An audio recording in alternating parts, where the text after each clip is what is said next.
नमस्कार। Learn with आभास से मैं राकेश यादव आप सभी का स्वागत करता हूँ। आज की क्लास में हम मानवीकरण अलंकार के विषय में जानेंगे। और मानवीकरण एक ऐसा अलंकार है, अभी तक जितने भी अलंकार हम लोग पढ़े हैं उन सभी अलंकारों से थोड़ा सा हटकर है। तो इसलिए इस अलंकार को अच्छे प्रकार से समझने के लिए पूरी वीडियो को अंत तक जरूर देखें। सबसे पहले हम मानवीकरण शब्द का अर्थ जानेंगे। मानवीकरण शब्द का अर्थ होता है मनुष्य बनाना या मनुष्य का रूप देना। क्या? मनुष्य बनाना या मनुष्य का रूप देना ही मानवीकरण कहलाता है। अर्थात जड़ पदार्थ को मनुष्य बनाना या मनुष्य का रूप देना ही मानवीकरण कहलाता है। जड़ पदार्थ को मनुष्य बनाना या मनुष्य का रूप देना ही मानवीकरण कहलाता है। अब परिभाषा देखें। जहां निर्जीव पदार्थ का उल्लेख सजीव प्राणियों की तरह किया जाए तो वहां पर मानवीकरण अलंकार होता है। एक बार फिर देखें। जहां निर्जीव पदार्थ का उल्लेख सजीव प्राणियों की तरह किया जाए तो वहां पर मानवीकरण अलंकार होता है। अब मानवीकरण अलंकार की दूसरी परिभाषा देखें।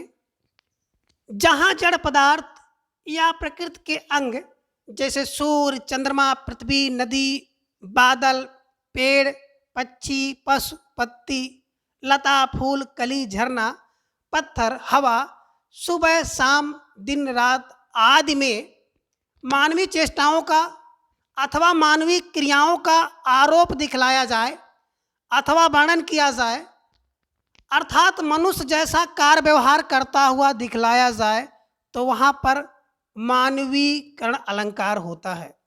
अर्थात जब जड़ पदार्थ में अथवा प्रकृति के अंग में मानव के अंग का हाथ, पैर, मुंह, नाक, गर्दन आदि दिखलाया जाए अथवा मानवीय कार्य रोना, गाना, टहलना, चलना, दौड़ना, कूदना आदि दिखलाया जाए तो वहाँ पर मानवीकरण अलंकार होता है।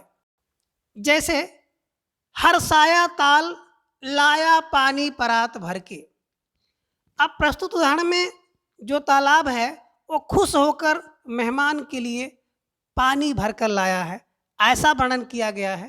अर्थात तालाब को मनुष्य का रूप दे दिया गया है, मनुष्य के कार्य का वर्णन किया गया है। इस कारण से इसमें मानवीकरण अलंकार है। अब आगे मानवीकरण अलंकार के उदाहरण देखें। सुबह गर्म पानी से नहाकर आई थी। सुबह गर्म पानी से नहाकर आई थी।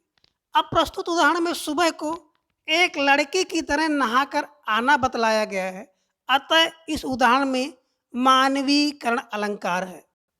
अब अगला उदाहरण देखें, जिसे आप प्राथमिक कक्षा से ही पढ़ते हुए चले आ रहे हैं।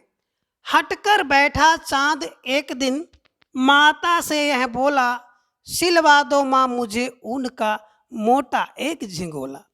अब प्रस्तुत उदाहरण में चांद को एक लड़के के रूप में रूठ कर अपनी माता से एक ऊन का झिंगोला सिलवाने का वर्णन किया गया है, इसलिए इस उदाहरण में मानवीकरण अलंकार है। और अगला देखें, ये भी आप प्राथमिक कक्षा में पढ़े होंगे। जोर जोर से गरज रहे हैं बादल हैं किसके काका, किसको डांट रहे हैं किसने, कहना नहीं सुना माँ का।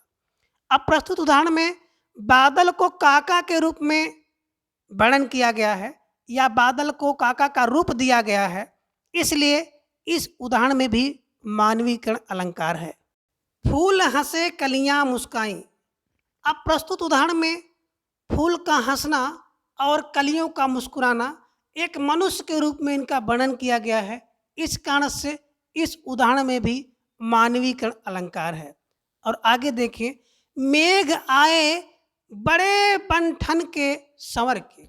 अब प्रस्तुत उदाहरण में मेघ को अर्थात बादल को सज संवर के आने का वर्णन किया गया है, मनुष्य के रूप में इसका चित्रण किया गया है, मनुष्य की क्रियाओं के रूप में सजना सवरना आदि का वर्णन किया गया है, इस कारण से इसमें भी मानवीकरण अलंकार है। मेघ में आसमान से उतर रही है संध्या सुंदरी परी सी धीरे धीरे धीरे। अब प्रस्तुत उदाहरण में संध्या को सुंदर नायिका के रूप में, सुंदर स्त्री के रूप में वर्णन किया गया है, इस कारण से इस उदाहरण में भी मानवीकरण अलंकार है। और अगला उदाहरण देखें, उषा सुनहरे तीर बरसाती, जय लक्ष्मी सी उदत हुई। अब प्रस्तुत उदाहरण में उषा यानी भोर के जो सुनहरी किरणें हैं, उन किरणों को तीर बरसाती हुई नायिका के रूप में दिखाया गया है। अर्थात कोई नायिका है जो तीर बरसा रही है, तीर मार रही है, ऐसा वर्णन किया गया है। इस कारण से इस उदाहरण में भी मानवीकरण अलंकार है। अगला उदाहरण देखें, कलियां दरवाजे खोल खोल, जब झुरमुट में मुस्काती हैं।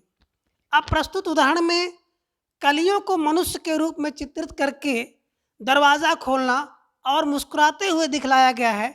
इस कारण से इस उदाहरण में भी मानवीकरण अलंकार है।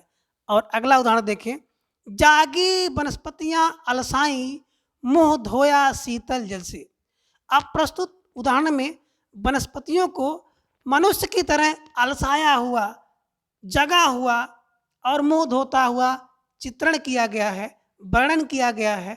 इस कारण से इस उदाहरण में भी मानवीकरण अलंकार है। अब अगला उदाहरण देखिए, सागर के उर पर नाच नाच, करती है लहरें मधुर गान। अब प्रस्तुत उदाहरण में सागर की लहरों को नायिका के रूप में, लड़की के रूप में या किसी महिला के रूप में चित्रित करके नाचना और मधुर गीत गाना आदि का वर्णन किया गया है। इस कारण से इस उदाहरण में भी मानवीकरण अलंकार है।